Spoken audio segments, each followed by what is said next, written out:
Welcome to Fuck, Marry, Kill, the podcast where we share how everything is reproductive justice. Today I'm joined by Khye Blue, founder of the Kuluntu Reproductive Justice Center, and research fellow Alanah Armistead to talk about redefining families.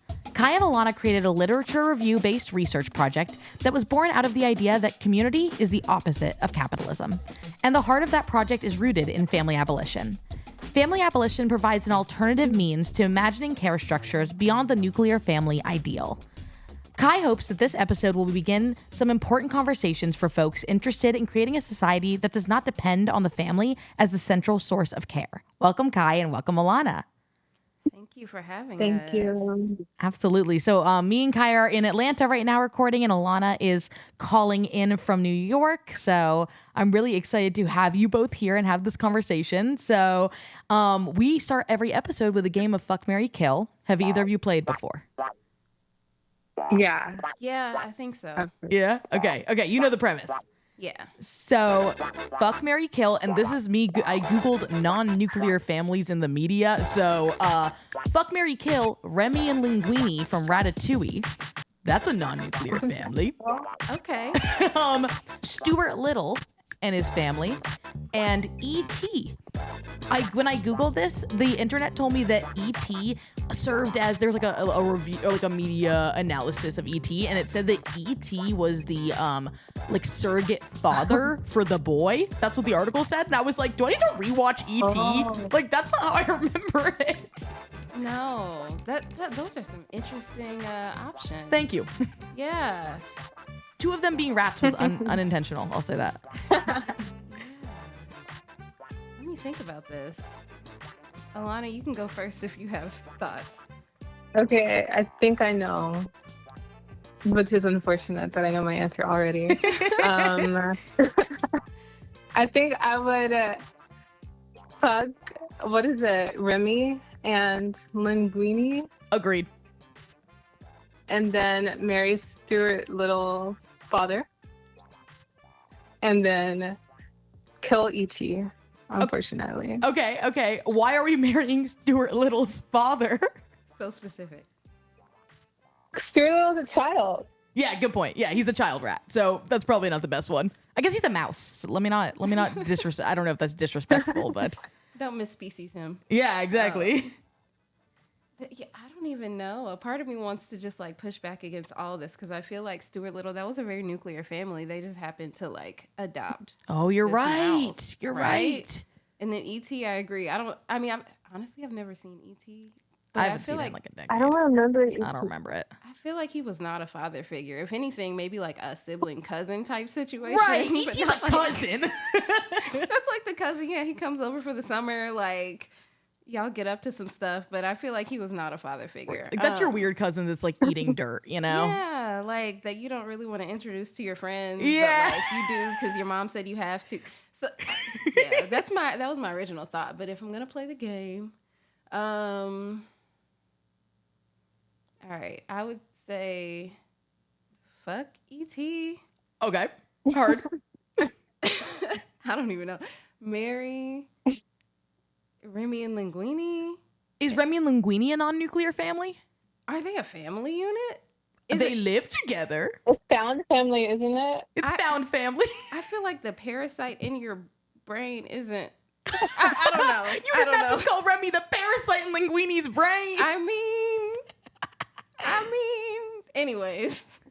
I'm just gonna go with that, and then I'll kill Stuart Little, just because they're still a pretty nuclear family. I don't know. Yeah, they're not on theme with what we're doing here. Yeah, that's such an interesting. I love that those are the three options. Yeah, I thought I might stump you with this one. Yes, and did. Some of the episodes have easier ones for sure. I like that in the collective, like you're having a threesome, Alanah, with Remy and Linguini. Hey, that's not nuclear at all.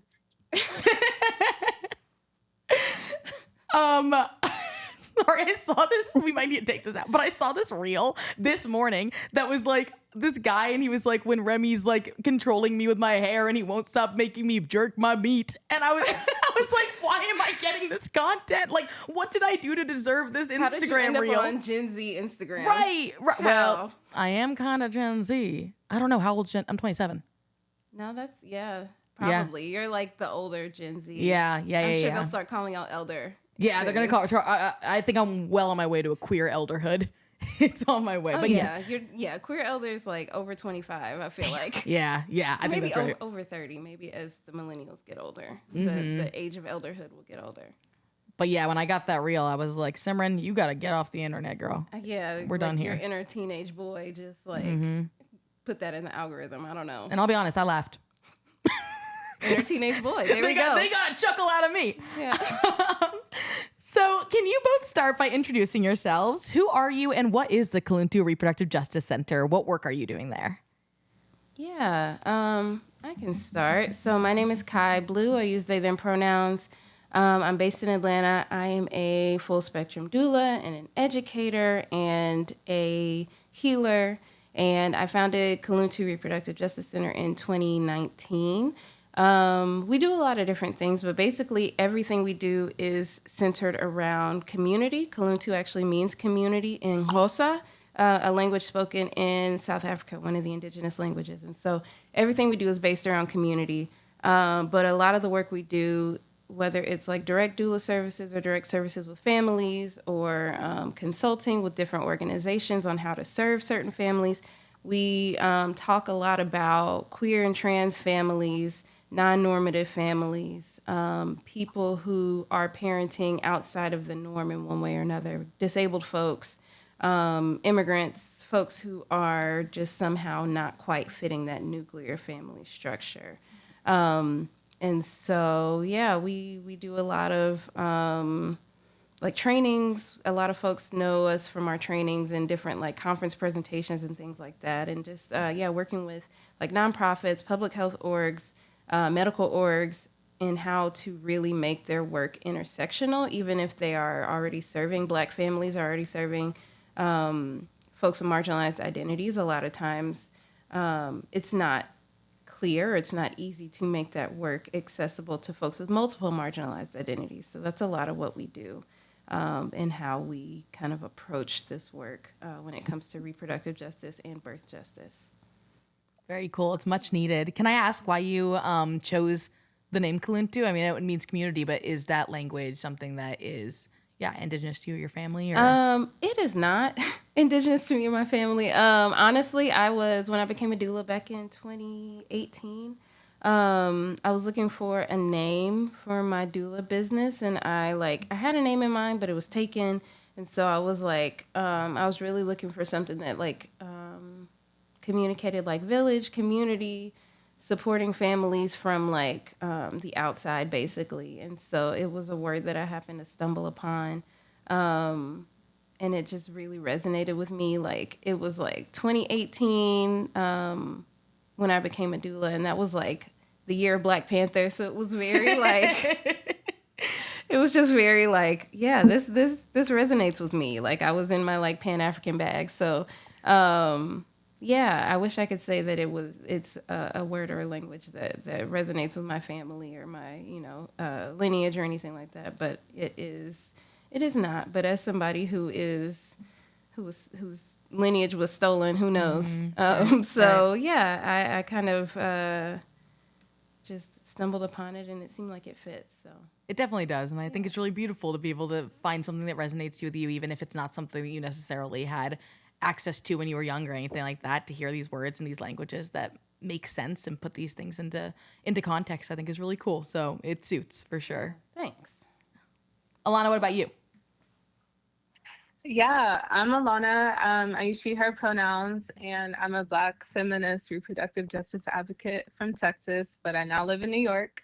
And I've been a research fellow at Kuluntu for a little over a year now, and wrote Redefining Family with my co-fellow Marin, who's not here right now, but I want to shout them out.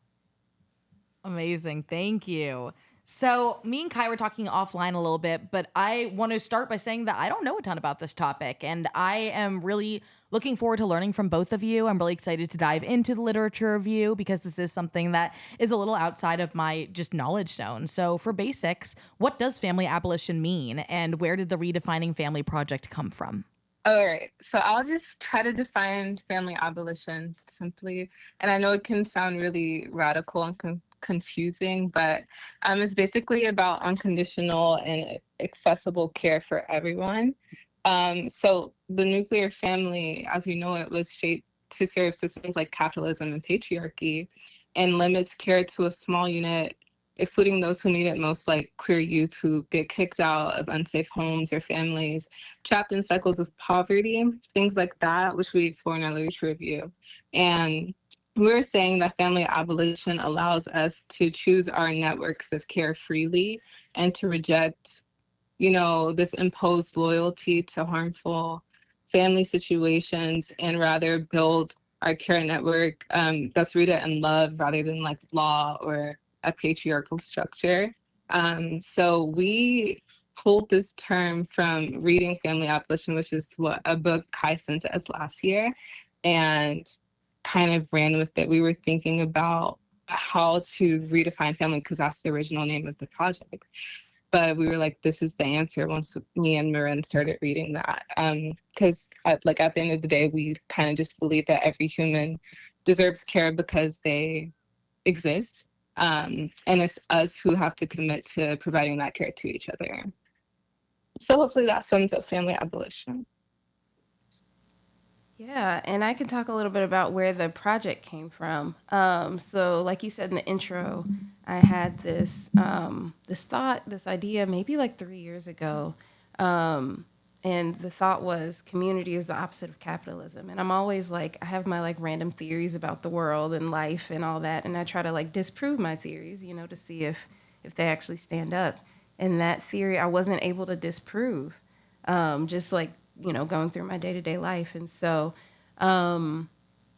digging deeper into it, I started to really, and of course a lot of the work that I was doing, especially at that point, was around birth justice. And so really looking at people bringing life into the world and like the support that they need. And it's like, well, you don't have to hire a housekeeper if, for example, if you have, adequate postpartum support. Like you don't have to hire, some people hire like a private chef postpartum or like different things like that. And it's like, if you have adequate support, and like, don't get me wrong, hiring a chef and a housekeeper is great, even if you do have support, but right. Those paying someone or those paid services are a replacement for community. And people,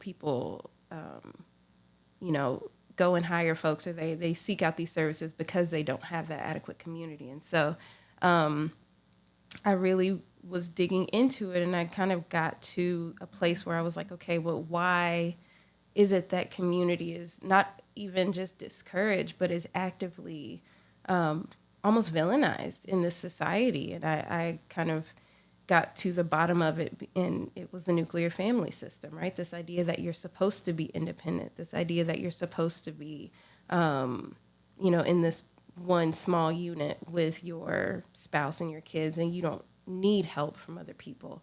And even at the root of the nuclear family system is the system of gender, which is an even bigger can of worms, but really this idea that like we socialize children into thinking that this system is normal through like the toy kitchens and the toy vacuums and the toy toolboxes and like all these different things where we're saying this is what a man does, this is what a woman does. And that is a foundation for the nuclear family system. And so, yeah, I was learning, or I was thinking about all these things, and I was like, I know someone somewhere has studied this. I know this is not a completely 100% original thought, but I don't necessarily have the capacity to dive into it like I want to. So we were able to receive a grant from Sister Song. Yay! Which, shout out to y'all. And I was able to hire 2 research fellows to really dig into this question of like, what research have people done around the origin of the nuclear family, non-nuclear family structures, and the ways in which people have cared for each other. And so that is, where the project came from and how we've been able to get to this point. So shout out to y'all again. And I'm really grateful that this project has been able to unfold in the way that it has. I love that you brought up this gender piece of it, because it's so interesting to think about. I hadn't really thought about that before, but you're right that like the nuclear family just fundamentally relies on these gender roles and these ideas. And so in order to degender the ways that we view our roles in society, it also requires us to critique the ways that we've been doing family that rely on those roles.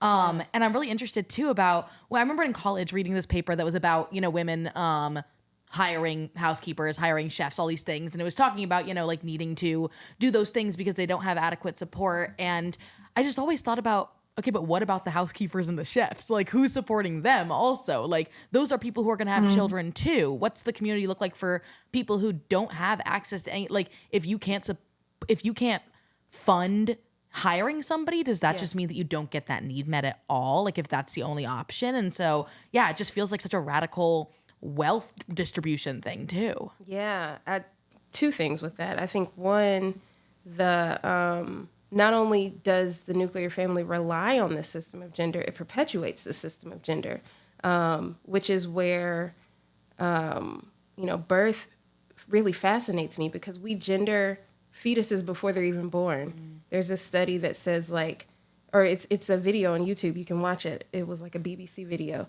And like, there were these random babies and they brought people into a room and told them, hey, this baby is a boy, and watched how they would interact with them, and then told somebody else, hey, this baby is a girl, and watch how they would interact. We use fewer words with boy babies. So when it's like, oh, men don't, know how to label their emotions, because we literally don't use words with them. That's wild. Right? Or like boys are better at math because you don't use words with them. So again, that's a whole nother can of worms, but there's that piece. And then I also wanted to say that's where the piece around like, especially household labor and thinking about who are the chefs, who are the housekeepers, the nannies, the people who are hired to do care work. And that's where the racialized in class aspect comes in, because we know that those are usually people of color, immigrants, poorer folks. And like you were saying, like, yeah, if you're taking care of someone else's kids all day, who's taking care of your kids? And a lot of times we know that, as a Black kid, like we were taking care of ourselves, or it's the oldest daughter who ends up being parentified, or you're with grandma or auntie, or it's a community literally where it's like the neighbor's looking out for you or someone like that. So that's where you see that that non-nuclear family structure really come in, because a lot of those parents are taken away from the household because they have to work so much. And we know that a lot of parents are working 2 and 3 jobs just to be able to keep a roof over their heads, and they have to rely on folks either outside of the household or older children in the household. Right. So we end up seeing these non-nuclear family structures out of desperation, not out of like being able to actually like, or like out of, just not be like, it's just not something that's encouraged societally as a fundamental structure that we could be basing our families based off. It's instead something that we do because we have to and you don't have another choice, versus something that could be beneficial for everybody. Yeah. And I think it's a both and for folks when it's part of our cultures. Totally. Because like I like to say, like, when Black people do something, it's going to be a little bit different. Like, Black people spaghetti is not the same as Italian spaghetti. And so, like, a Black people nuclear family structure is still not going to look the same as a white people nuclear family structure. It will still have those extended pieces, but there is a level of, once you've made it, quote unquote, whatever that means, that you don't have to rely on the same things that lower income folks have to rely on. But there's the cultural piece, but yeah, there's definitely the piece of like, we're doing this out of necessity, and it both are present, and so it gets a little complex. Yeah. Alanah, what do you think? I will let you jump in. I think you've said it.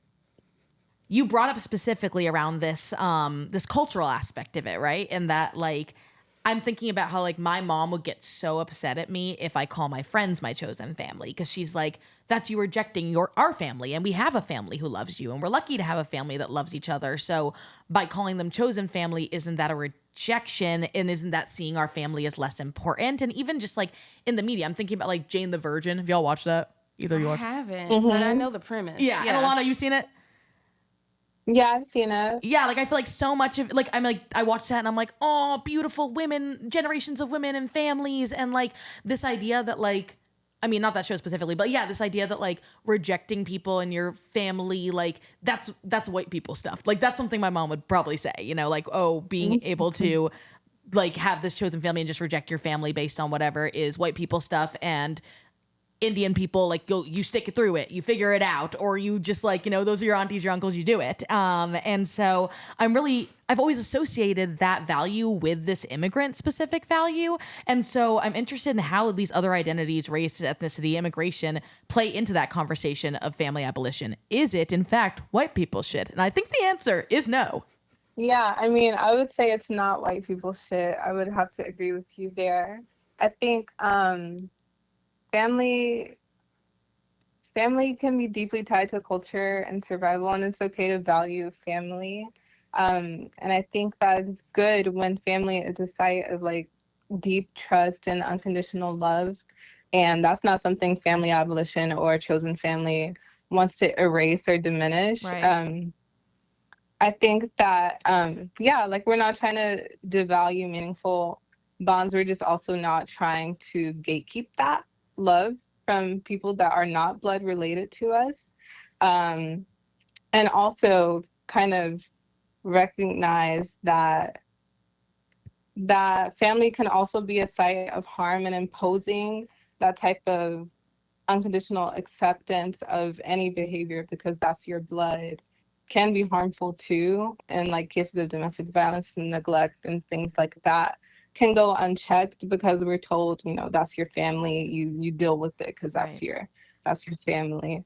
But I think for the broader question about how race and ethnicity shape the conversation about family abolition, I mean, I think race and ethnicity don't oppose family abolition. I mean, and the best way family abolition learns from indigenous and immigrant and Black and brown ways of living.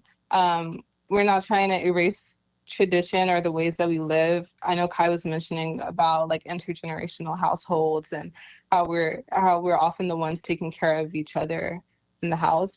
So I think that like we documented it in the literature review, intergenerational living, communal ways of living that are indigenous. So I mean, I think it's very compatible with what the message we're trying to promote here. That was really, really helpful and well said, Alanah. So thank you for that. I think that was really just like a grounding way of saying that it's not about limiting the connections that can be made through family or nuclear family or whatever. It's about expanding those connections and being able to invite in as many people that you love as possible. Like it's just an opportunity to not gatekeep what is fundamentally the love and connection that we can have with one another. Yeah. Exactly. I will say, this is my personal opinion, the term family abolition is white people shit. Personally, my opinion. Only me, not Kuluntu, not Alanah, not, or maybe, I don't know. But I will only speak for myself.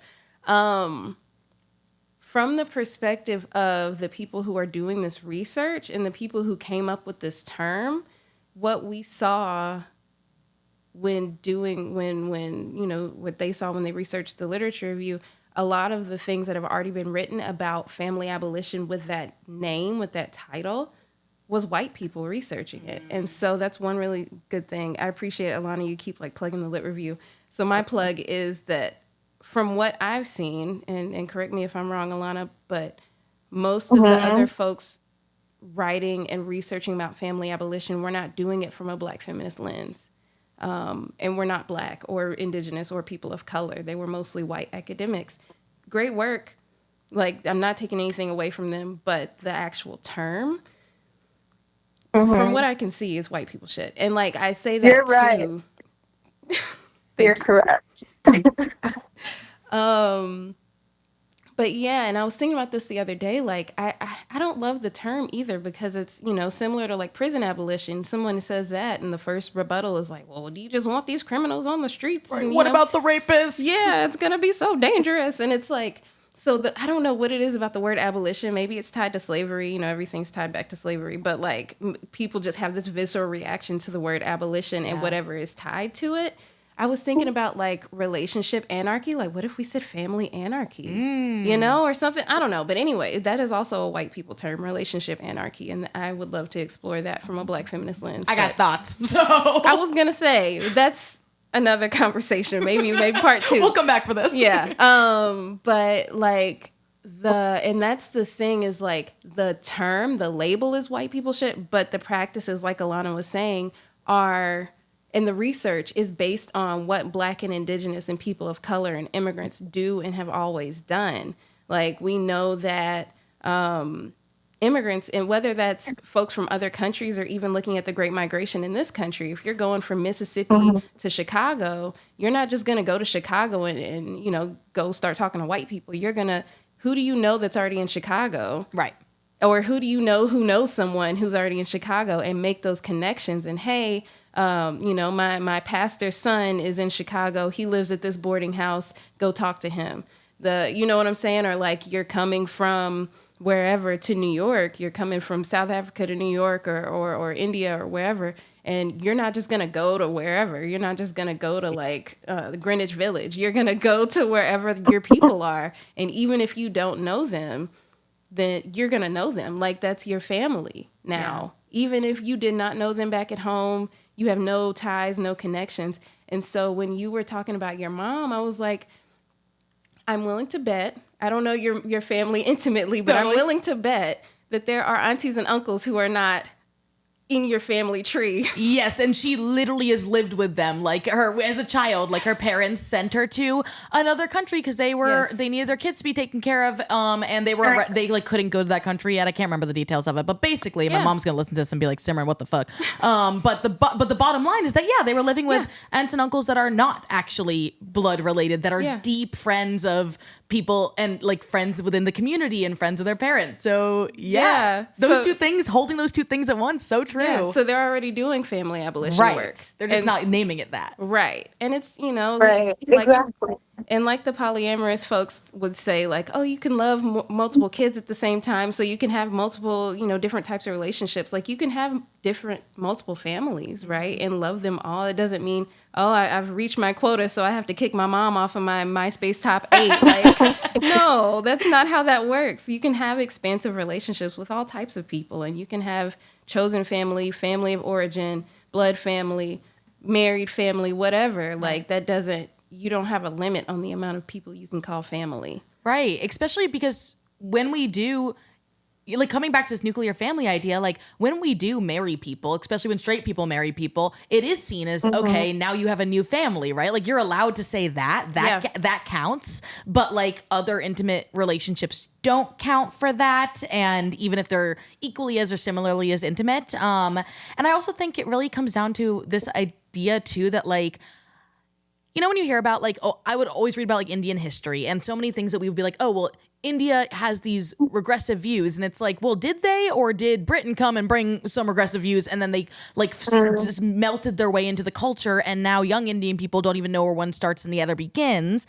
And so I think about with this, like you said before, people have this idea, like once you've made it, you don't need community anymore because you can hire people, you know, once you've made it. And that idea of making it is fundamentally based in a white supremacist view of what making it even looks like. And so it's like, if we're all holding on to this ideal that like the ideal situation is that you have the nuclear family and you're able to hire housekeepers, or you're able to hire people who can handle the things that in other situations community might be able to help you with, then Black and brown people in this country are also going to have that like conceptual ideal, and it's still based in white supremacy. Yeah.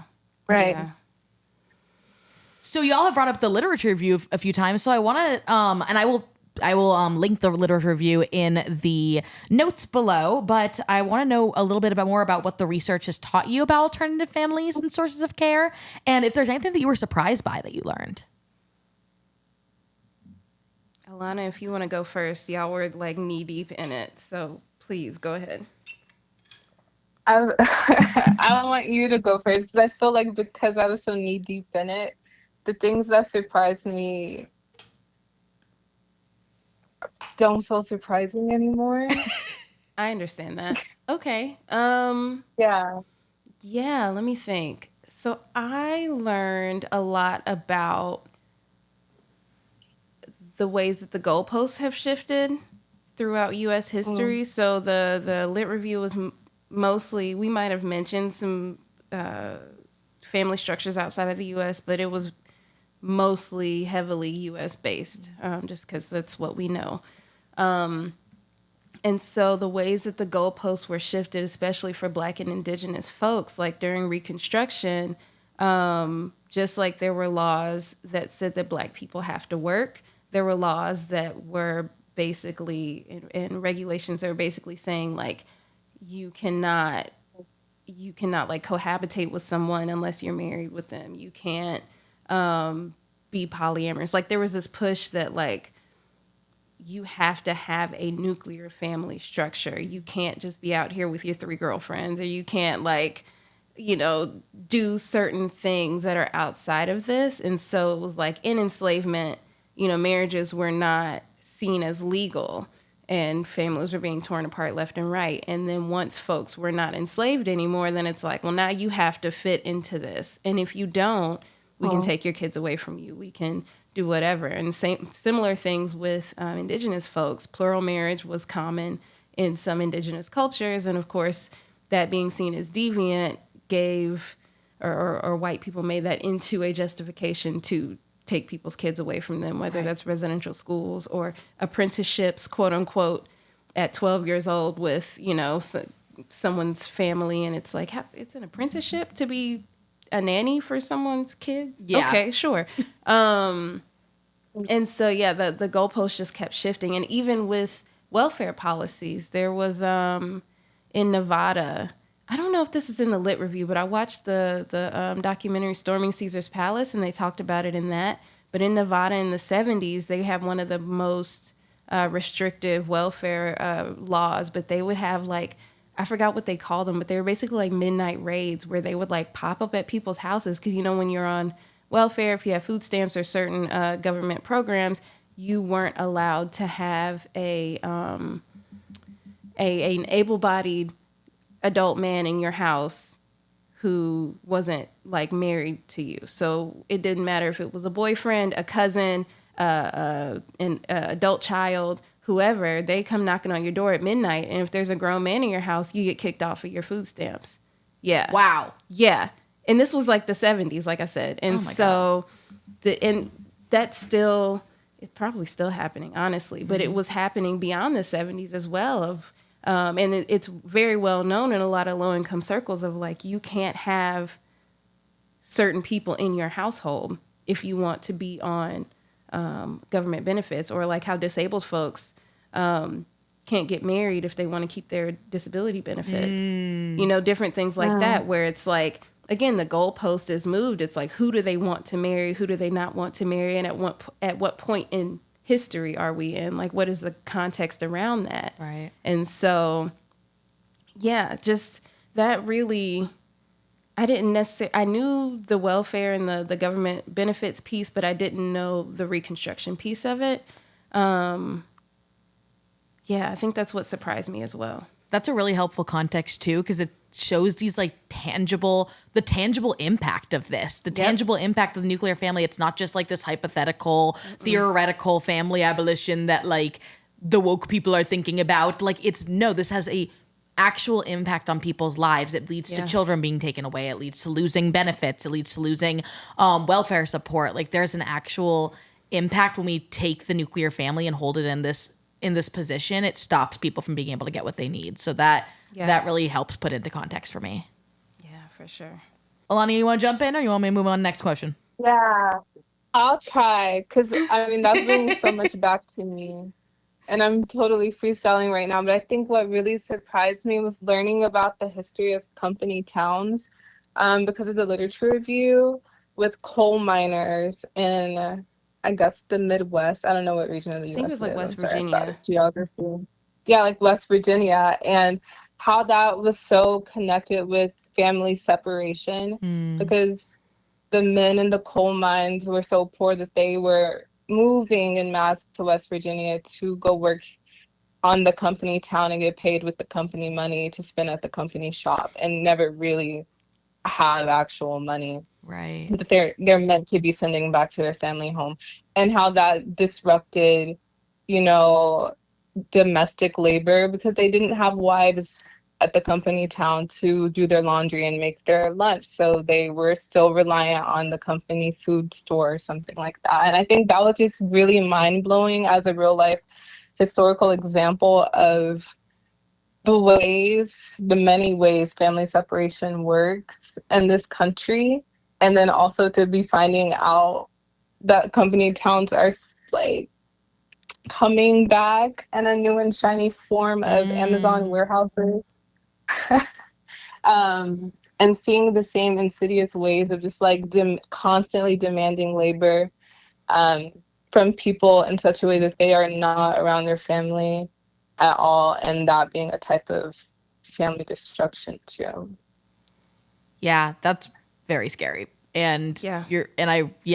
you talking about how it comes back to the current day things that we're seeing with Amazon warehouses, with the AI stuff. Like, it's just, these towns that become the Amazon town. That's what it is. And that's what everybody is being impacted by. And it's really, I'm thinking about like when the ways that our work structures fundamentally are created with the idea that you'll have a wife at home who's cooking for you and cleaning for you, and you work your 8-hour day, and then you come back and you, I don't know, sit on the couch and do whatever you do. Like, even just the fundamentals of being able to take care of yourself. If you're working 8-hour days, like, when do you do the things that you need to do? It's not really an option. Like, it keeps us from being able to be full people, spend time with our loved ones, all of that. And so, I feel like even just, the labor unit that is so focused on us laboring as much as possible, as hard as possible, long hours, 40, 50, 60-hour weeks, also stops us from being able to have meaningful relationships with people around us, which is upholding this idea that the nuclear family is the only way that you can have a healthy work-life balance or whatever, if that. Yeah. I saw something online. I be on Reddit. It's a special place, but I really appreciate the conversations that happen there. And one thing, I don't remember what the question was, but it was like, what's something that's like ruined society, or I don't know, something like that. But someone said like the overscheduling of kids, and like, you know, the kids constantly, you got ballet on Monday and tennis on Tuesday and swim on Wednesday and gymnastics and whatever else. But then someone in response to that was like, what is always missing from that conversation is that these are just forms of childcare. These are extended and just themed forms of childcare. Because, you know, past the age, a certain age, 6, 7, 8, maybe you can't just, send your kid to after school, whatever. Like, if you have, it doesn't even matter if you have the money, because you need the childcare anyways, right? Because if school gets out at 2:30, 3 o'clock, which school has the most like random hours that don't work with children's brains at all? Another conversation. Children's brains, working people's schedules. Nothing. It makes no sense. I'm like 7:19 to 2:36. Who? What? First off, but like, yeah. So these are just like themed childcare. It's like, okay, you're 9 years old. You can't be at home by yourself, and even if you could, somebody might call the people on us for leaving our 9-year-old home alone. So, okay, you want to do karate? You want to do baseball? You like, what do you want to do? Because I can't take you to work. I don't have extended family or someone I can, ask to watch you. I can't leave you at home.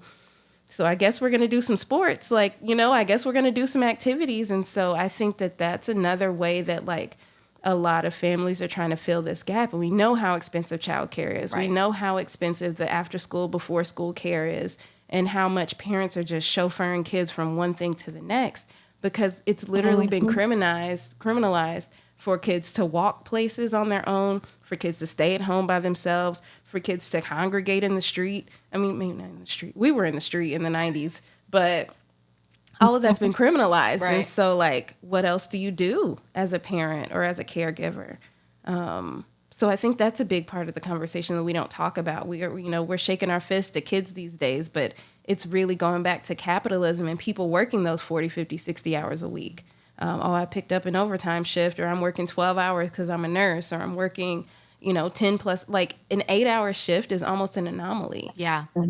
And even like the day is scheduled that it's 9 hours, right? It's 8 to 5 or 8:30 to 5:30 because your hour of lunch is built in. So it's not even a solid 8 hours anymore. And you got to figure out what to do with your kids in the meantime. And you want to get 8 hours of sleep? No way.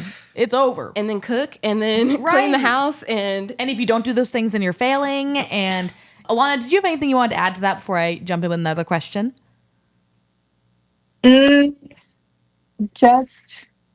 Just about how expensive childcare is. You might have to send them to the skating rink. I said that I saw an $80 summer pass for kids at the skating rink, and how some people might actually have to rely on that for childcare. Yeah, Kai said the Six Flags passes. The season passes for Six Flags. Here in Atlanta, at least, it's it's less than $150 for a season pass. You get them for your kids. You drop them off in the morning, pick them up in the evening. That's my dream. I want somebody to get me that. I would say as a child or no, as an adult. Okay. As an adult. So we talked a little bit about how family abolition has a tangible impact on the world around us in the sense that people run the risk of getting their children taken away if they're living in non-nuclear families. People run the risk of losing benefits if they're in non-nuclear families. And there's these really real, tangible impacts that happen to people. So what does the idea of family abolition tangibly look like for people who are trying to implement it into their lives? Like, what would people need to consider when they're trying to figure out how to, bring family abolition into the way that they live their lives? Yeah, I can start with this one. Oh, go ahead, Alanah. Okay. Oh, okay, I'll try. So I think for this one, I think about my own family structure, which isn't very traditional. I mean, kind of. I was raised in a nuclear family, but as I got older,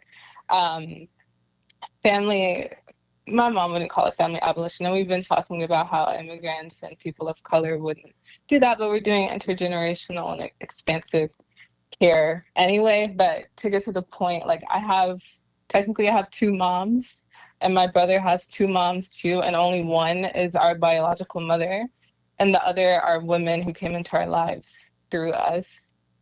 So like some people call it godmothers, but my mom didn't pick these women. We did, and we were like in high school and whatnot. So my mom is her name, my other mother is what I call her, is Melissa, and she kind of just found me during the pandemic and was like, oh, I know it's so hard to be graduating high school at this time. I just want to take care of you, give you any resources that you need, if anything. And we just have a long-lasting relationship because of that. And then my brother's high school friends, one of his friends, his friend's mom is his other mother now too. And they kind of just take care of each other in the same way. And my mom also cares for my brother's high school friends. Every holiday when I come home to Texas, they're there. And I'm like, I low-key had to introduce myself to them while they're sleeping on the couch. Like, who are you in my house? But they're more present than my blood relatives. And even though my mom wouldn't call what she's doing family abolition, I see it that way, because she's opening her home to people that she technically doesn't owe anything to. Like, she'll be the person to give them rights to work and make sure they have a roof over their head when they don't have an easy way home. And that's not her obligation because that's not her biological child. So I think when we're talking about practicing family abolition in a tangible way, it's about checking if you have the capacity to give more and care for more people, and in what small ways. And I want to say small ways because I think it can get pretty overwhelming to think, oh, I'm supposed to care about strangers now. How am I supposed to care about every stranger in the world? But I think it's really about just knowing that the people around you deserve to have their needs met, like you deserve to have your needs met. And if there's a small way that you can do that for somebody, to invite yourself to do that. And also to shift your mindset to be a person that's open to receiving care from other people too, because they want to give that to you as well.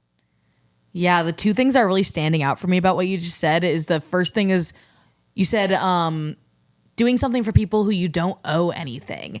And that, I mean, even that sentence, right? Like, okay, who do we owe something to? Who do we not owe anything to the other people around us? Like, yeah, being that obligation piece is so interesting, of like being able to remove yourself from that idea that like only some people deserve our time and energy. And how do we do that? And but what you're saying also is true about like, yeah, how do you hold that while also protecting your time and energy and not putting the weight of everything on your shoulders, but being able to give as much love as possible and give those small ways of what you have to offer, because everyone deserves help. And I think another thing that you said about being able to receive that love, because I think that's something that's really challenging, especially in our communities. I think that for people who have felt that they have been looked down upon or pitied, charity case, whatever, are more like, I know that my mom will be like, I do not need you, do not offer me this because I don't need you, I can do it myself. And like that's a response to being treated like you couldn't do it yourself. And so being able to invite in that help, I think, is really hard and scary for people. And I think that it's a really cool thing to be able to look at that from this more structural perspective, because then it's not just about you and your behavior, it's about how do we all take care of ourselves and each other. Yeah, I appreciate that, Alanah. I love those stories that you like, y'all chose them, not your mom. Like, y'all chose your second moms, and your second moms chose you. And I think that's really beautiful. And I think, so I have a couple of thoughts with this question. I think number one, like, I appreciated what you said about, like, it can be really overwhelming and, like, how am I supposed to take care of everyone in the world? But I think it's about, and I think your story demonstrated this, it's about like who is like 1 degree away from you, right? Like your kids' friends, making sure that, you know, if they come over, are you hungry? Do you need anything? Do you just need somebody to listen? Do you need a ride? Do you need me to check in on your mom? You want to come with us? My mom, she was good for this sometimes. My parents were like, there were some things that they would do that was very family abolition-y, and some things that were not necessarily. They were very like nuclear family, middle class respectability. But I remember when I was in high school that we were like going to tour some different colleges, and all the colleges we wanted to tour like 2-3 hours away. And my mama was like, see if any of your friends want to come. Like, we're going anyways, you know, see if any of your friends want to ride. And like, it could be little things like, maybe it's not little because it's, you know, a 3-hour drive, but you're already going. You're already going, right. And so it's like, it's again, like your kids' friends, your neighbors, the people, your coworkers, you know, the people you already have access to. It doesn't have to be, I'm going to drive around and look for someone who's unhoused to give them. You can, that's great. But like, check on your neighbors. You got an elderly neighbor, knock on your door. Like, you know, if you cooked a big pot of something and it's like, this is way more than what we're ever going to eat before it goes bad. Hey, neighbor, I have some extra soup. I have some whatever. You know, I have a neighbor who, and it was the smallest thing, but like we had like some hedges growing between our houses, and she would go out and she would like trim her hedges on her side, but then she would come over and trim the hedges on my side. And like, it doesn't have to be this big Herculean effort. It doesn't have to be this big, you know, I'm taking you to work every day, or I'm paying your bills. Sometimes it's just like, I'm already doing this thing. It might take me an extra 10 minutes to trim your hedges. Or if I'm already going to the store, hey, you need anything? You know, a lot of folks in the thick of the pandemic, like, you know, I'm going to the store, check in with your immunocompromised friend. Hey, do you need anything from the store? I can drop it off. Like, it's not about bending over backwards and harming yourself to help other people. It's about what is a small way I can extend what I'm already doing so that somebody else can get what they need. That was the one thing I wanted to say. And then the other piece is capitalism makes us think that you're either a giver or a receiver. And that's the charity model, right? It's, I'm this benevolent person who has extra money that I'm going to give to this sad, poor person, right? Mm-hmm. But an indigenized and a decolonized way of looking at things is acknowledging we can all give and we can all receive. And relationships are not necessarily transactional, but they are reciprocal. And so and we would say, you know, if you have a friend that they only call you when they need something, they're always asking for things, but they never give anything back, we'd say that's a bad friendship, right? So like, what does it look like to have a reciprocal relationship with someone, even someone who capitalism says can't be in a reciprocal relationship, a disabled person, a child, an elder? Like, there are things that we can still learn from other folks, even if capitalism says that they don't have the same amount of worth that we do. And just because if someone's housebound, for example, they might tell really good stories. They might be a good conversationalist. You might be socially depleted, and they also need someone to help them, run errands.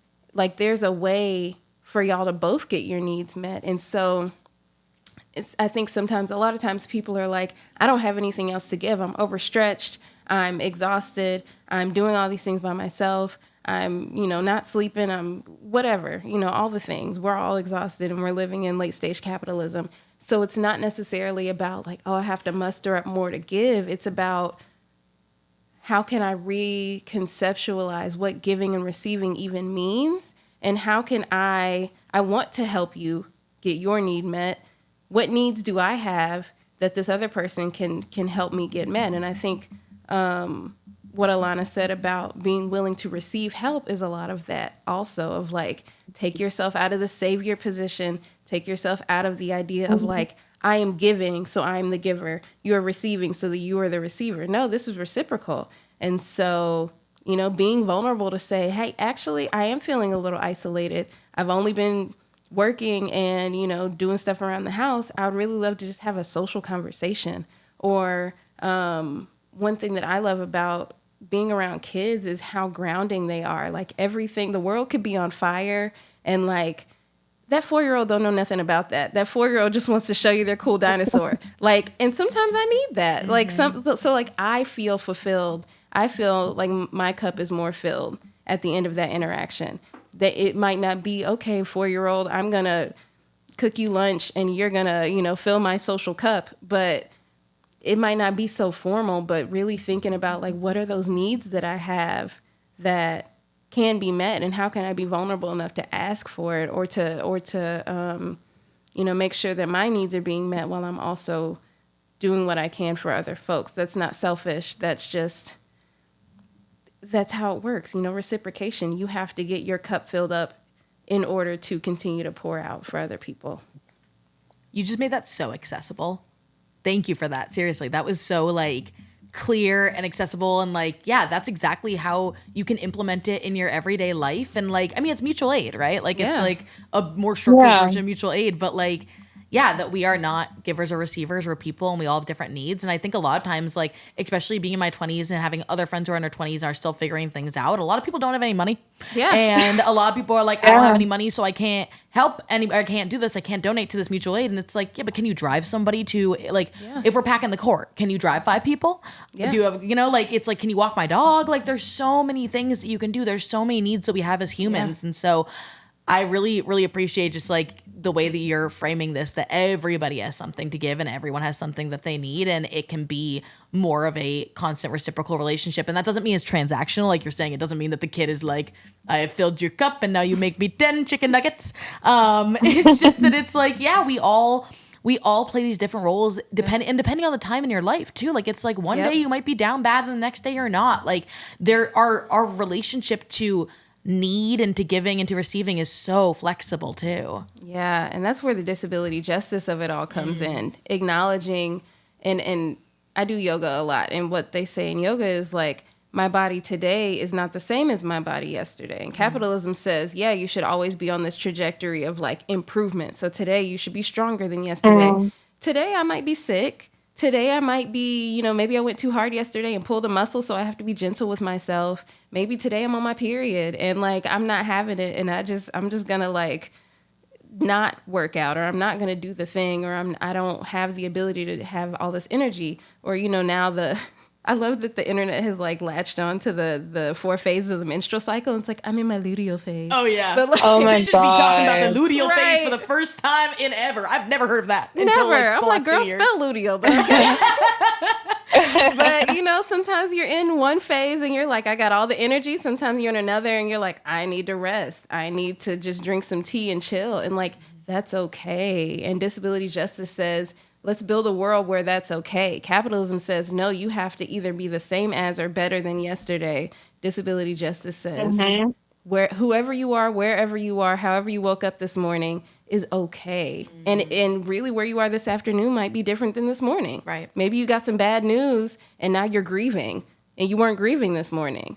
And making space for that and allowing it to be okay and letting folks be human instead of expecting this constant progression with no regression, no rest. Like, that's not human. And that leads to burnout. Yeah. So, yeah. It makes so much sense to me that, like, your journey started, like, doula work is human work. Your journey started in doula work and then finding your way to all this different work that just comes down to being able to offer people as much humanity as possible and allow us to have access to that.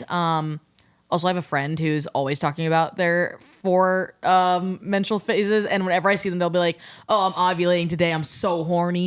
And then I'll see them a few weeks later, and they'll be like, "Oh, I'm in my luteal phase. I'm so horny." And I'll see them again. They'll be like, "I'm on my period, man. I'm so horny." And I'm like, "Brother, crying. I fear that you My might be sibling in horny." Christ. I will hold your hand when I say this. You might just have a high libido. Right, beloved. right. There's a common denominator here, and it's your coochie. So It's busy. It is busy. That's funny. So I know that you mentioned that the literature review it's in the American context, right? Yeah. Have you found, but I'm curious whether or not you know anything about just like, because we talk so much about this capitalism and this hyper independence, which I associate with the ways that the U.S. has created its culture, its society around. Do you, even if you don't necessarily have the research behind it, like, do you believe that this is something that is more exacerbated in the U.S., or do you think that this is something that happens everywhere? I think it happens in a lot of places. Okay, I'll say this. The U.S.'s daddy is the U.K. True. So I'll say that. And its uncles are the Dutch and the Spanish and the Italian and the French. And you know what I'm saying? So, like, all of this mess started in Europe. I think the U.S. is a hyper-concentrated version of it. And we know that Europe has colonized and affected the vast majority of countries in the world. And so I think it's a colonized mindset. So anywhere that people have been colonized, we're going to see it. It might have its own cultural nuance, its own different flavors based off of where it is. And some cultures, you know, have found, like you were saying earlier, like there's some kind of hybrid between like what the actual culture was and then the colonized version of this culture that people created for survival. But yeah, I think the U.S. is a particularly strong version of this, but it is not unique to the U.S. and it is not. It was not originated in the U.S. either. Yeah. Yeah, that makes a lot of sense. Alanah, do you have anything you want to add? I agree. I agree. I mean, I think it's imperialism, colonialism, capitalism, white supremacy has infected the globe. So, I mean, we focused on the U.S., but we explored international indigenous communities and the effects of colonization there. Was beyond the scope, but I mean, I think similar things are happening worldwide. Yeah. So I feel like the majority of times that I've heard of, you know, the phrasing of chosen family, it's been in the context of queer and trans people who really needed to create family units to care for one another and to feel safe and seen and all of that. And so I associate those chosen families with being rejected by or not connecting with one's nuclear family. And I associate them really intensely with this like queer safety thing. Like I remember Taylor Swift has a song where she talks about her chosen family, and I remember hearing that and being like, you don't even get it. Like I was just like, you don't even understand like the amount of my like the loved ones that I have who like have no who need this. And I know you, Taylor Swift, do not need this, okay? But maybe she does. I don't know her like that. But yeah, just I really associate it with being rejected by or not connecting with one's nuclear family, which I also know isn't true for everyone. And like, for example, Alanah, you're talking about your experience with your nuclear or your biological family, as well as these other mothers, which is they call in Coraline, you know, Yeah, like the other. Yeah.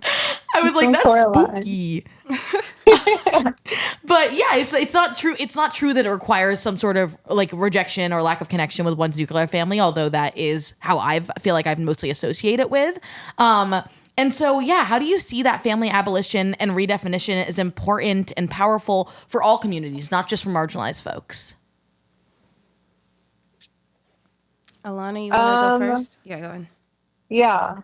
I immediately think most of us are marginalized anyway.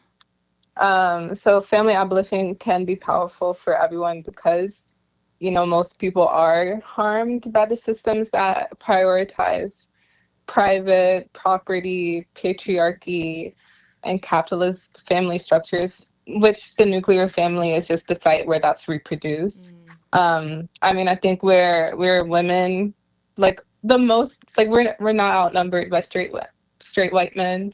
We're women, we're queer, we're trans, we're poor, disabled, we're children, people of color, we're immigrants. So I think we are the marginalized people we're talking about, and I think we are talking to most people, and like kind of saying that this society we live in was not built for us.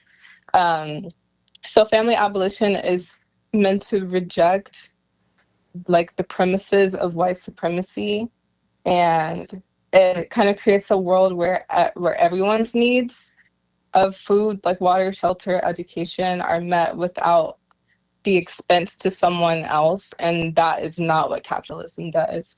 And I think that in the introduction to Family Abolition, which is a book by Emmy O'Brien that we cited heavily, she details a commune in Mexico, which was a teacher strike. And I'm remembering very loosely, but basically the teachers were mostly straight married women, and they gathered on a central city square. So they built kind of an encampment on a park and stopped teaching for like more than a month. And they lived collectively on the central city square. And they were still doing social domestic labor, but it was away from the nuclear family. It was just so that they and their children who were on the square with them could survive. And that was an example of family abolition. And so I think family abolition applies to more than just the queer community, where like a lack is, or maybe rejection can be expected or is very visible. But these women were escaping gendered labor demands and abusive state labor demands from being underpaid teachers and things like that. And they kind of practice family abolition by doing the work to collectively sustain themselves on the commune instead of in their private households. So I think that's kind of one example of how family abolition applies to other marginalized communities. That's a really cool case study. So thank you for bringing that in. And thank you again for the reminder that we are marginalized people is the majority of people. And even if you're like, disability will change over the course of your lifetime. Most people at some point will be disabled and will be impacted by these structures. So I feel like, yeah, it's so easy to be like, oh, the system was built for the majority and I'm the thing that's different, rather than the system was built for a minority of powerful people and the vast majority of people are suffering from this.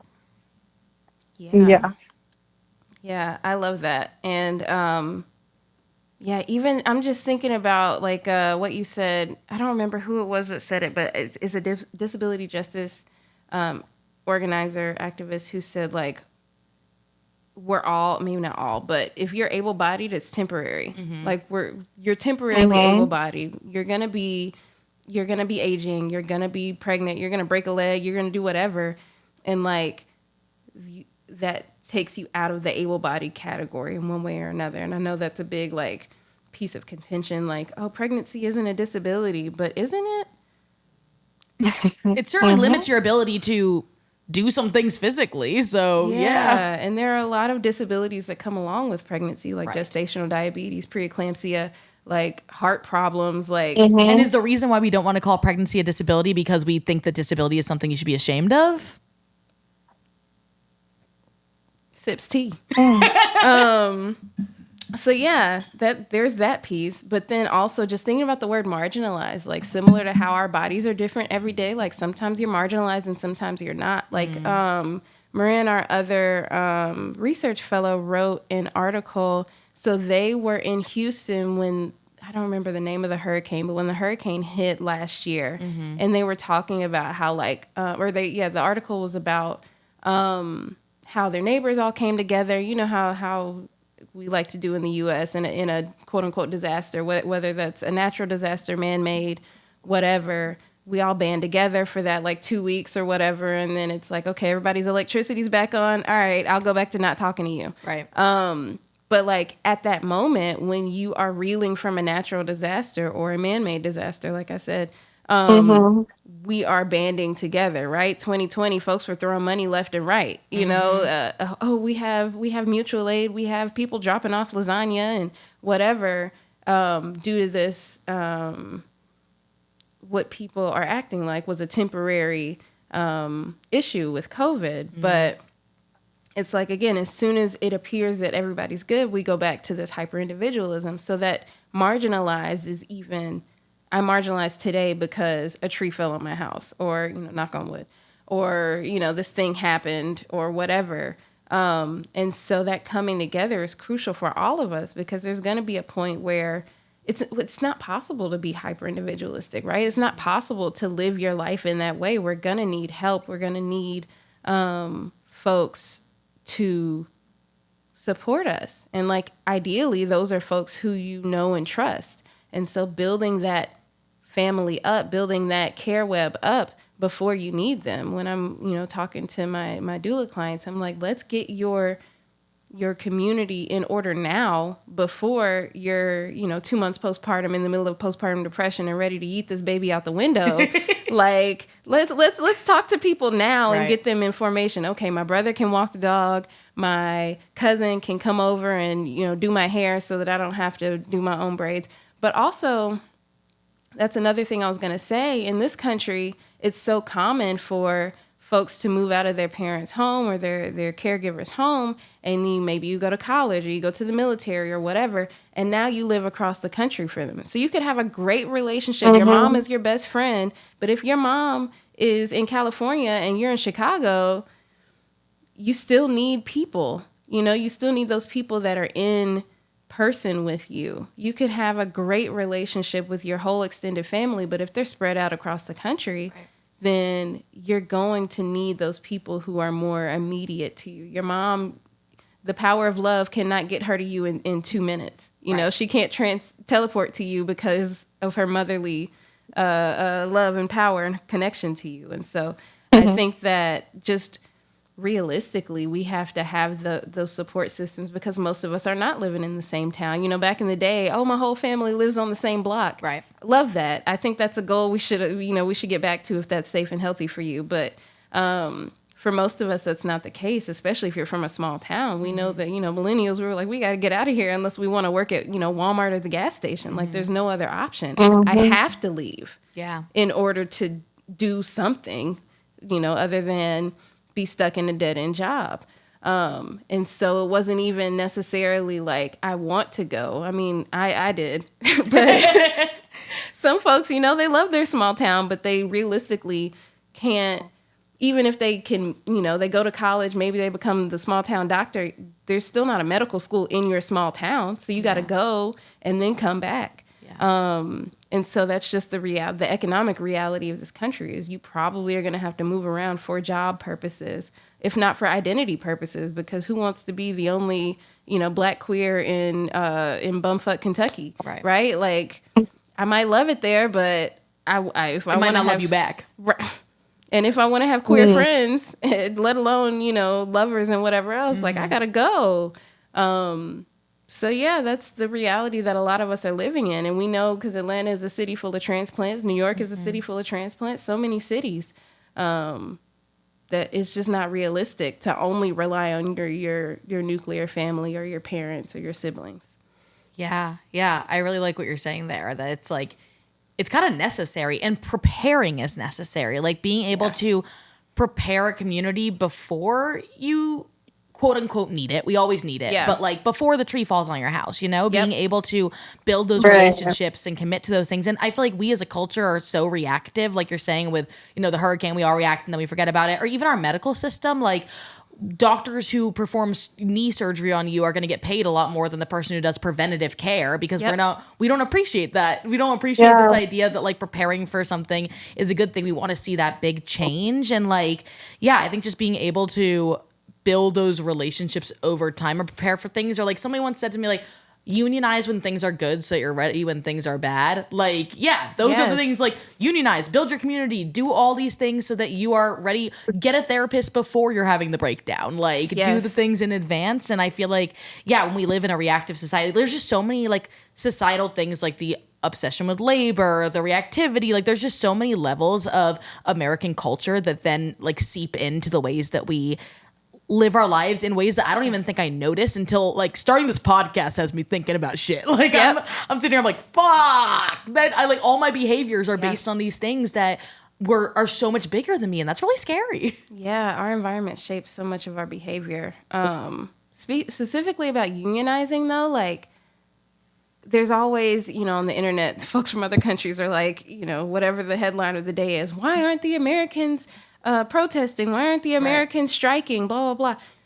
One of the biggest pieces of a union is having like that fund, right? Of like, okay, the teachers union, we're going to go on strike on October 1st. Before that, we're going to build up this fund so that folks can still have their bills paid, so that folks can still, you know, keep a roof over their head and have groceries and all these things. So unionizing when things are good, when the check is still coming in, because when you go on strike, you're not getting paid. Right. So if you are waiting for the shit to hit the fan to then strike, you're not going to last 2 days because people need that check. Right. So you have to unionize when things are, maybe good is not the right word because you're striking for a reason, but when things are better or when the situation is not so dire so that you can plan and prepare and take care of yourselves and take care of each other. And I think that's another form of family abolition is, you know, like Alanah was saying with the teacher strike, like in Mexico, like you're looking out for each other beyond just, well, I'll see you on Monday. Like because you all have a vested interest in this strike, you're all going to make sure that everybody is good. And that involves prior planning. You can't just wake up one day and say, let's go on a strike. You have to plan. And the U.S. keeps us in this system of capitalism where we have to constantly work more. Prices keep going up.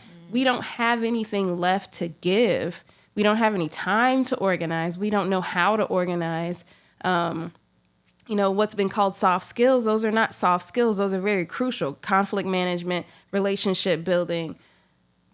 We don't have those skills. They've been devalued and they've been purposely not taught to us so that we don't know how to collectively organize, collectively bargain, come to a consensus on what we even want so that we can trust each other enough to pull all of our money into an account.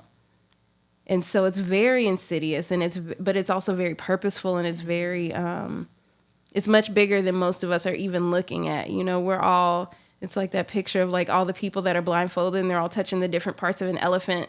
And the person that's touching the trunk is like, oh, it must be a snake. Da, da, da, da. The person that's touching the leg is like, oh, wow, it's so scaly. It must be a reptile. And it's like, y'all, right. It's an elephant. Y'all, please, I'm begging y'all. It's an elephant.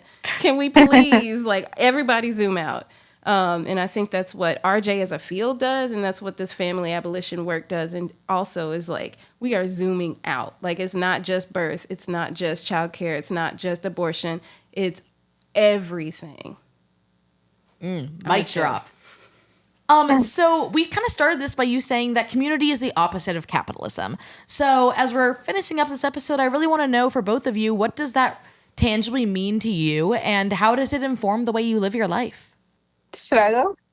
Go ahead. I'm still thinking. I mean, this is Khye's vetted phrase. This is Khye's rigorous trademark reviewed saying. But I think for me, I think I've just really seen in up close ways why people say money is the root of all evil. Because you can kind of just, when I'm watching my family existing conflicts and arguments, it boils down a lot of the time to like how personal relationships become vulnerable because of like debt or owing me money or this scarcity. I always say that word wrong. Scarcity, this manufactured scarcity that I don't have it right now and I won't have it, so I can't give it to you. And, you know, it feels like survival. Capitalism makes it feel like you, you do need money to live. And then if someone threatens that, it can feel like you have to choose between your survival and theirs. Yeah. And that becomes a competition that deteriorates relationships. And I think that community kind of says that we're meant to survive together, and like we can all be fed and be carried forward through our mutual support. And I think that our research tries to like plant that seed to shift people from thinking in terms of like hyper individualism and isolation and this survivalist self-preservation, into like thinking about mutual aid in a way that feels tangible and hopeful. So I think for me, community is the opposite of capitalism, means that we can take care of each other without profit or fear being at the center of the things that we do, and that we really do have enough for all of us if we share. Yes. Yeah. And that scarcity mindset, it pins people against each other in their individual relationships, but it also pins groups and communities against each other. It's what leads to people that's what started poor white people being like, oh shit, well, we can't all have it, so we need to protect our own, and so we're going to go really far in this opposite direction, even though in reality our lived experience is kind of a lot closer to all the other poor people of all different groups. And like it fundamentally pins, like, if there's only so much for, even if you know that it's more than just what's needed for you, if you know that there's not enough for everyone, you're going to stick with your own. And it creates these like larger, really concerning us versus them mentalities that goes beyond just the ways that we interact with individuals. Yeah. Yeah. I love that. I love all of that. My thought was a lot more like literal. So I think one thing that I do, there's a little bit of a backstory. So there's this like Atlanta queer and trans people of color Facebook group. And somebody, it was not me, but somebody else was like, hey, how about we do like a tool exchange? Like, this person was like a handy queer and like had a bunch of like ladders and hammers and drills and saws and, you know, handy stuff. I love a handy queer. Right? Like the backbone of the community. Literally. They're changing my oil and I like it. Right? Anyways. But we attempted to have like a little tool exchange, and we had like a spreadsheet and all that. But it really just ended up being me borrowing their tools. And like, I don't think anybody else like took them up on it. And they never borrowed anything from me. And it kind of fizzled out. But anyways, my thought, or their original post was like, you know, instead of going and buying your own drill, like, you know, we'll put in the spreadsheet what all I have and what all you have, and then you can borrow it from people. And so even though that's not necessarily an active thing anymore, before I go and buy something, I'm like, can I borrow this from somebody else? Mm-hmm. Can I make it? I'm a DIY girly. Like, can I make it? Like, you know, especially, yeah, there's a lot of things. And I'm like, $30, I could buy the stuff for $5 and rig it up myself. It might not be cute, but it'll do the job. And not everyone needs a lawnmower. If we are all using it once a week, why do we all need a lawnmower? Literally, that's the example. I don't know if it's actually in the lit review, but that's like the suburbs. Like, you got a lawnmower, you got a lawnmower, you got a lawnmower, you got a lawnmower. Why? Are y'all using it all day? No, didn't think so. Exactly. And so, yeah, it's just like, okay, and especially if it's something I only need to use like once or twice, like, who can I ask for this? Right. Even if it's somebody I don't know. Like, I'm good in my neighborhood Facebook group. Like, hey, who has a hedge trimmer? Who like, I don't care. Like, who has, you know, extra X, Y, and Z? Like, I don't care if y'all know me or not. We in the neighborhood. And that's, you know, even if the thing is $10, that's still $10 going to Home Depot versus me saving that $10 for God knows what's about to happen.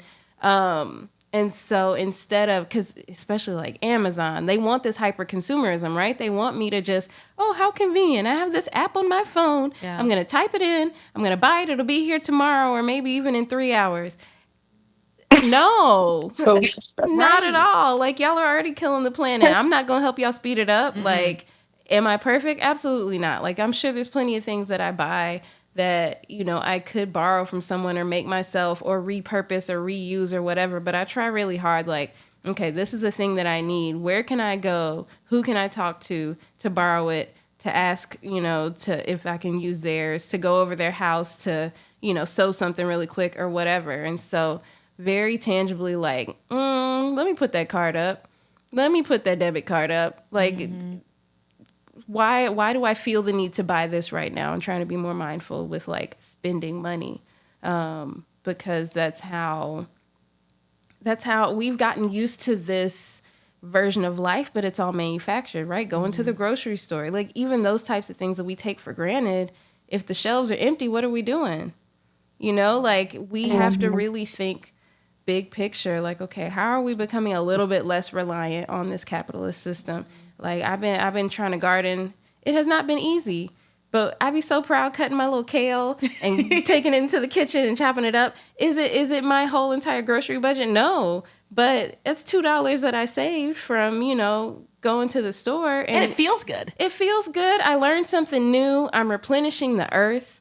You know, the earth has been ravaged by capitalism also. There's various places like Haiti, Hawaii, probably some places in the continental U.S. where like they have farmed, what is it called, mono farming or something like that, where they farm the same crop for so long that the soil is completely depleted. And in Haiti, it's depleted to the point that like it can't be rehabbed. And in Hawaii, it's like you can't eat foods that are grown in Hawaii because it's like cyanide or something in the soil. It might not be cyanide, but something really poisonous, like in the soil, right? Because they were treating folks in Hawaii the same way they were treating folks here, straight up enslaving folks, plantations, like things I learned that I didn't know, that literally capitalism says, let's have this monocrop over this entire land and screw up the dirt. Right. Screw up the soil so you can't grow your own food. So like literally gardening, literally mending your clothes, literally like learning where do things come from and how can I learn how to make them myself. Like this is another tangent. But one of my thoughts is like in the apocalypse, who's making our shoes? It's not I.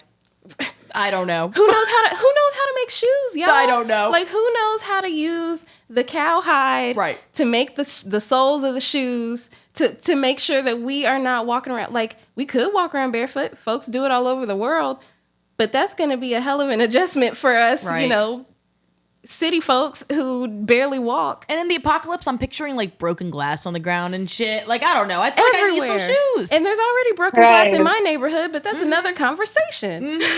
Episode 8.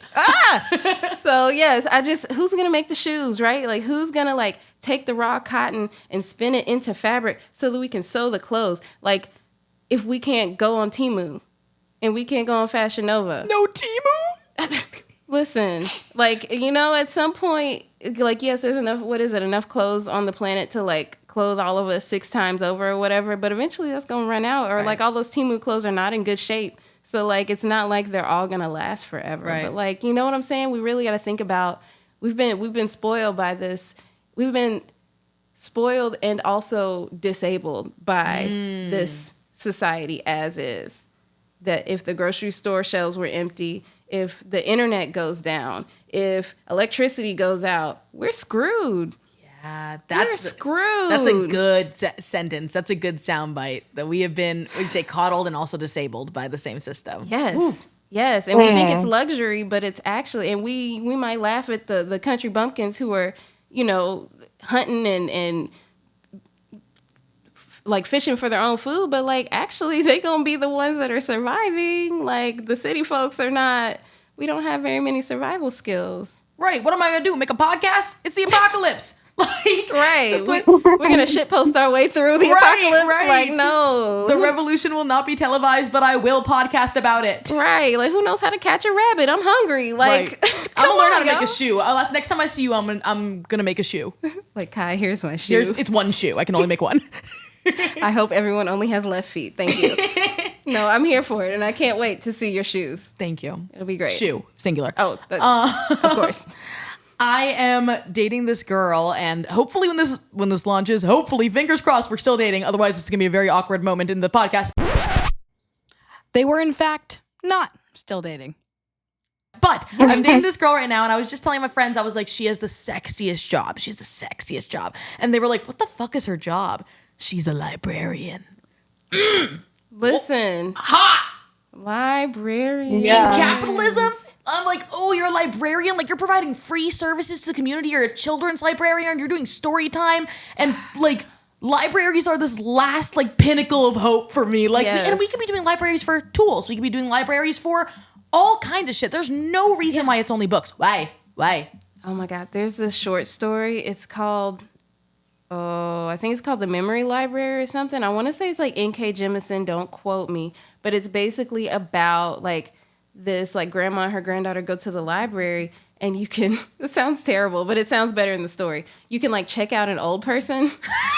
That does sound terrible. Oh. It does. But you check out an old person. I get the sentiment. Yeah, and it's like, you know how they say, like, when an elder dies, like, a library, you lose a library worth of information. So it's that idea of, like, you check out this old person and you get their story and you learn about their lives and all this. And it's really sweet. It's not nearly as creepy as I made it sound, I promise.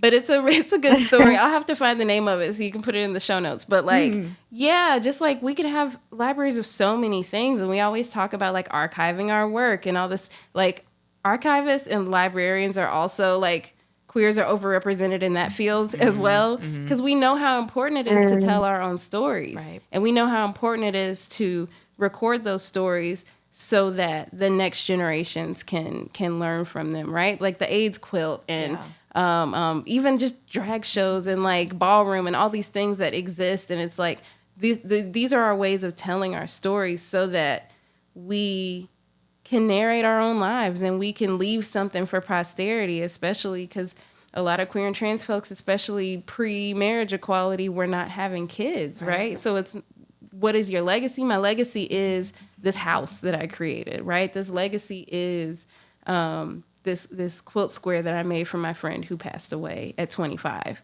Like, yeah, that's a...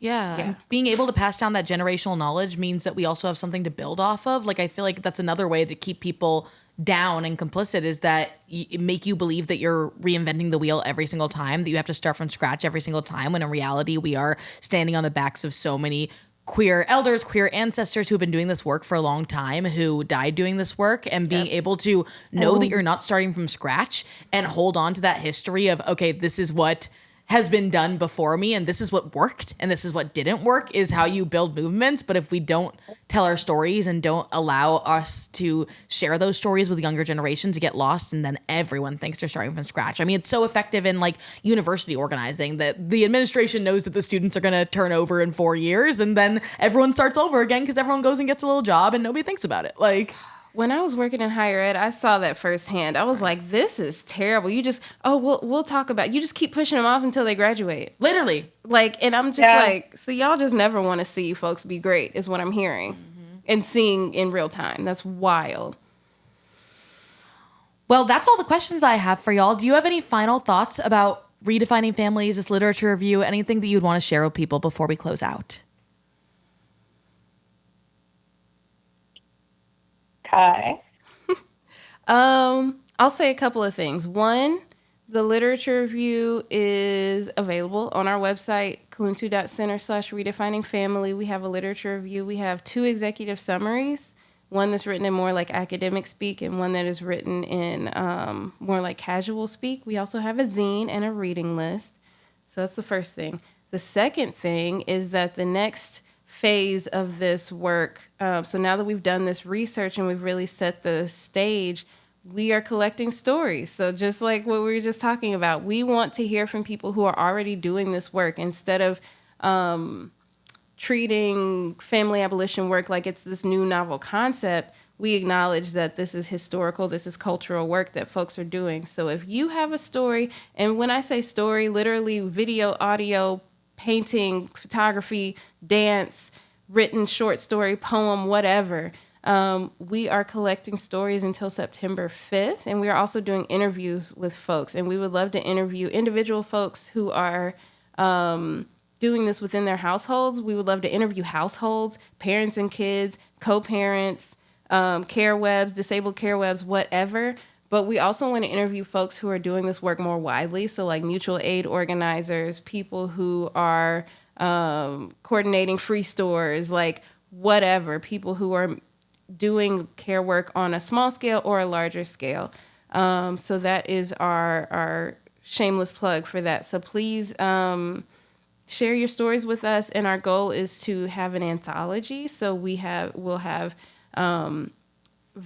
a variety of examples of the ways that people are doing this work in real time to hopefully inspire folks and to give you ideas on how you can redefine family and practice family abolition in your everyday life. And we're hoping that will come out in like the spring or the summer. Hopefully that is true, or else folks gonna be listening to this next year like, where is it? I can edit when it comes out, I'll edit in the show notes. Okay, bet. But yeah, so the work is ongoing, and we are very excited to hear from folks about the cool stuff that they're doing, the radical stuff that they're doing with their loved ones. That's so exciting. Yeah. That's so exciting. Alanah, any other last thoughts? I think that covers it. This has been an awesome conversation. I'm really grateful to be a guest here. Oh, thank you so much for being here. Wait, I have one last thought, which is that I just did a training with Indigenous Women's Rising, and they were talking about the three sisters, which are squash, corn, and beans, and about how when you grow things together, specifically, I mean, it's talking about those three crops, but I'm sure it's true for lots of other crops, they grow better together. They take care of one another. They provide each other these things they need, and then you have better outcomes.